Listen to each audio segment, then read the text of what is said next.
ሰላም እንዴት ናችሁ? ፈቲያንኝ ይሄ ድንቅነሽ መማማሪያ ቻናል ነው። ዛሬ ይዤላችሁ የመጣሁት ከሺያ በተር የሚዘጋጅ ጭቃ የፀጉር ቅባት ነው። ስለ ቅባቱ አዘገጃጀት ከመጀመሪያ በፊት ስለ ሺያ በተር ታሪካዊ አመጣጥ አንዳንድ ነገሮችን ጣል ላርግላችሁ ብዬ ነው።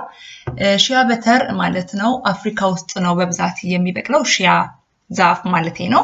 ዛፉ ትልቅ ዛፍ ነው። ከዛፍ የሚዘጋጅ ናት ነው። ከናቱ ላይ ነው እንግዲህ የሚያዘጋጁት ወይም ከፍሬው ላይ ነው የሚያዘጋጁት ማለት ነው። ይሄንን ቅባት በብዛት ምዕራብ አፍሪካ አካባቢ ይሄ ድራይ ሳቫና ቤልት ኦፍ ዌስት አፍሪካ ሴኔጋል ከሴኔጋል ጀምሮ ወደ መካከለኛው ምስራቅ አፍሪካ ድረስ ይሻገራል። ሱዳንን ጨምሮ ኢትዮጵያም ውስጥ ይበቅላል። ኢትዮጵያ ተራሮች ከፍተኛ ቦታዎች አካባቢ በብዛት ይበቅላል። የዱር ዛፍ ነው። ዛፉ ራሱ ነው የሚያራባው። እንደምታዩት ፍሬው በጣም ነው የሚያምረው። እዚህ አውሮፓ ያላችሁ ካሽታኒያ የሚባል አለ። ካሽታኒያ የሚባል ዛፍ አለ። እሱን ይመስላል በነገራችን ላይ ፍሬው በጣም ነው የገረመኝ ይመሳሰላል። ሌላው የሚገርመው ነገር እኛ ኢትዮጵያውያን ሺያ በተርን ተጠቅመን አለማወቃችን ነው። አንተጠቀመውም አናቆም ዛፉ ይበቅላል ሀገራችን ግን አናቆም እኔ አላቆም ነበር እውነት ለመናገር እድሜ ለጎግል እንደሚበቅልም ያወቅኩት ጎግል ላይ ነውና የምዕራብ አፍሪካ ሀገራት ሴቶች እህቶቻችን ግን በብዛት ለዘመናት ለቆዳቸውና ለፀጉራቸው ውበት መንከባከቢያነት ሲጠቀሙበት ኖረዋል። ሺያ በተር በጣም ብዙ ጥቅሞች አሉት። ከጥቅሞቹ መካከል የተወሰኑትን ልነካካላችሁ። ፀጉራችን ያለውን ቅባት ወይም እርጥበት ወይም ሞይስቸር እንዲጠብቅ ያደርገዋል ማለት ጠብቆ እንዲያቆይ ይረዳዋል። ሺያ በተር መጠቀም እሳት ወይም በሙቀት የተነሳ የሚደርስን ፀጉር ጉዳት ይከላከላል። ፀጉርን በጣም ሶፍት ያደርጋል፣ ያለሰልሳል፣ በታዛዥ እንዲሆን ያደርጋል። የተለያዩ ቪታሚኖች አሉ። ቪታሚን ኤ፣ ኢ፣ ኤፍ ቪታሚኖች በውስጡ አሉት። ቆዳ እንዳይቆጣ ወይም እንዳይቀላ ይከላከላል። እንዲሁም የቆዳ መፈቅፈቅ ያለ አንድ በድርቀት እሱን ይከላከላል በጣም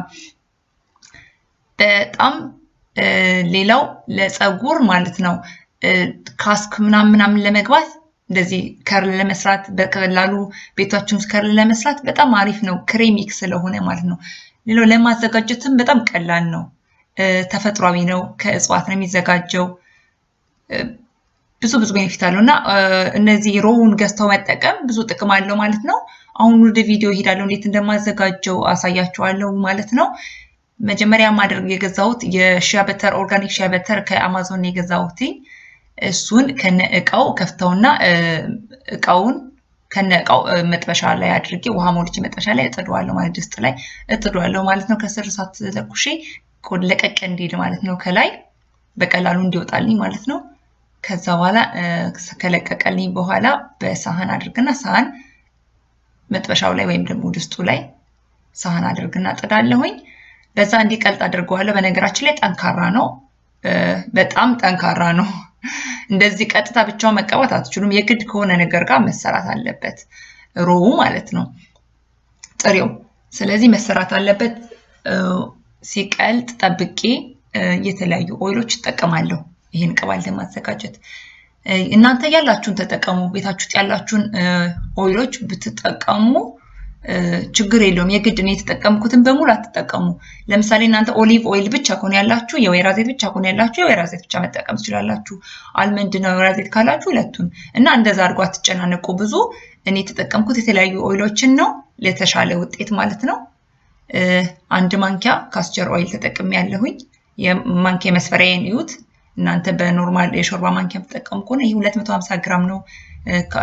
ምንድነው 250 ግራም ሺያ በተር ነው የገዛሁት።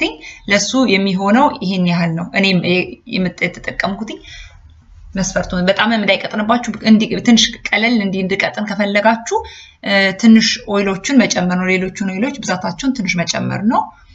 እኔ ባዘጋጀው ቲክነስ ልክ ከፈለጋችሁ ውፍረት ልክ ከፈለጋችሁ ኮንሲስተንሲው እንደዛ እንዲሆን ከፈለጋችሁ ግን እኔ የተጠቀምኩትን ያክል ተጠቀሙ ለዚህኛው መጠን ማለት ነው። 250 ግራም ሺያ በተር አንድ ማንኪያ ነው ማድረጋው። አንድ ማንኪያ ካስተር ኦይል፣ አንድ ማንኪያ አቮካዶ ኦይል፣ አንድ ማንኪያ አልመንድ ኦይል፣ አንድ ማንኪያ ኦሊቭ ኦይል ወይም የወይራ ዘይት፣ 2 ማንኪያ የኮኮናት ኦይል ተጠቅሜያለሁኝ። እንዲሁም 5 ጠብታ ቲትሪ ኦይል እና 5 ጠብታ የላቬንደር ኦይል ተጠቅም ያለሁኝ እነዚህን መጠቀመው ከኦይል ቤኔፊታቸው ውጪ ከራሳቸው ከሚሰጡት ጥቅም ውጪ ለጠረን በጣም ይረዳሉና በተለይ ላቬንደር ሽታው ጠንካራ ነው ማለት ደስ የሚል አበባ ሽታ ያለውና በጣም ቆንጆ ስለሆነ ለሽታው ነው የምጠቀመው በርግጥ ሺያ በተር ሽታ አለው ግን የሚረብሽ ሽታ ሳይሆን ላይክ ተፈጥሮ የቅጠል የተፈጥሮ የተክል ሽታ ነው ያለው የሚረብሽ ሽታ የለውም ግን ቢሆንም የሆነ ሽታ ሲኖረው ደስ ይላል አርቲፊሻል ሌላ ፍሬግናንስ ከመጠቀም ደግሞ essential oils ብትጠቀሙ ነው የምመርጠው እኔም ለራሴ መጠቀም ፈልገው እንደዛ ነው ከለሩን በጣም ቆንጆ ነው እንደምታዩት ነጭ አይደለም ቢጫም አይደለም ብዙ ቆንጆ ከለር ነው የሚያመጣው ሁሉንም አንድ ላይ አድርጌ ካቀለጥኩ በኋላ አወጣውና እንዲቀዘቅዝ አድርገዋለሁ እየመታሁት በመምቻ ከቻላችሁ እንደዚህ ሚክሰር ካላችሁ በሚክሰር ካልሆነ ደግሞ እንቁላል መምቻ በሱ መጠቀም ይችላል ወይ በሹካ መቀላቀል ይችላልላችሁ ግን በደንብ ቀላቅሉት እያረፋችሁ እንዳይደክማችሁ እያያችሁ መቀላቀል ራሱ ይመጣል ማለት ነው የምትፈልጉት ኮንሲስተንሲ ወይም ደግሞ ውፍረት የምትፈልጉት ኮንሲስተንሲ ወይም ውፍረት ሲመጣ ወደ የምትፈልጉት እቃ መገልበጥና መጠቀም ነው ይሄ ሙሉ በሙሉ ከተፈጥሯዊ ነገሮች የተዘጋጀ ቅባት ነው ምንም የሚያሳስባችሁ ጸጉሬን ይጎዳዋል ብላችሁ የምትሰጉበት ምንም ነገር የለም እዚህ ላይ ማይመቻችሁ አይነት ኦይል ካለ ለእናንተ ጸጉር ማይስማማ ኦይል ካለ አውጡት ተውትና በሌሎቹ ስሩ ሌሎች የምትወዷቸው ኦይሎች ካለ መጠቀም ትችላላችሁና ግድ እኔ ያሳያችሁ እኔ ሐሳብ ነው የምሰጣችሁ እናንተ ደግሞ ራሳችሁ ማሳደግ ትችላላችሁ አፕግሬድ ማድረግ ትችላላችሁ መቀነስ ትችላላችሁ እንደሚመቻችሁ አድርጉትና ይሄን ይመስላል ይሄ ቪዲዮ እንደወደዳችሁ ተስፋ አደርጋለሁ በሌላ ቪዲዮ እስከምንገናኝ ድረስ ደህና ሁኑ ባይ ባይ